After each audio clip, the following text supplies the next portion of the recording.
तुम्ही रोज भाज्या खाताना खाल्ल्याच पाहिजे, पण आज मी जी भाजी तुम्हाला सांगणार आहे ते ऐकून तुम्ही हादरालाच. बाजारातली भाजी 10 रुपये पावशेर मिळते, पण ही भाजी फक्त 10 रुपयात किलोभर मिळते. कधी कधी तर फुकट सुद्धा मिळते. पण या दोन्ही भाजींच्या काही कॉमन गोष्टी आहेत. बाजारातल्या भाजीला चव नसते आणि मी जी भाजी सांगतो तिला पण चव नसणार. दोन्ही भाज्यांना ब्रँडेड मसाले वापरूनच चव आणावी लागणार. बाजारातल्या भाजीमुळे कॅन्सर होऊ शकतो नव्हे होतो, तर मी सांगत असलेल्या भाजीमुळे सुद्धा कॅन्सर हा होणारच आहे. आता एवढं ऐकल्यानंतर तुम्ही विचार करत असाल, नक्की ही भाजी आहे तरी काय.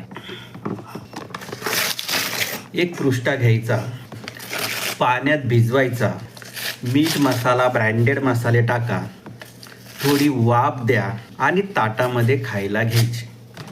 तर समजलं ना. आता तरी जागे व्हा भावांनो. नैसर्गिक चव असलेली विषमुक्त भाजी तुमच्या ताटात हवी की ब्रँडेड मसाले टाकून छान छानपणे सजवलेली भाजी हवी. हा रील शेअर करा. लोकांना खरी चव कशी असते हे कळू द्या. आणि हे शिकण्यासाठी तुम्हाला कुठेही पैसा खर्च करायची गरज नाही. आम्ही रोजच निशुल्क सेमिनार घेत आहोत. तुम्हाला फक्त रोज थोडा वेळ काढायचा आहे. बघा, पटलं तर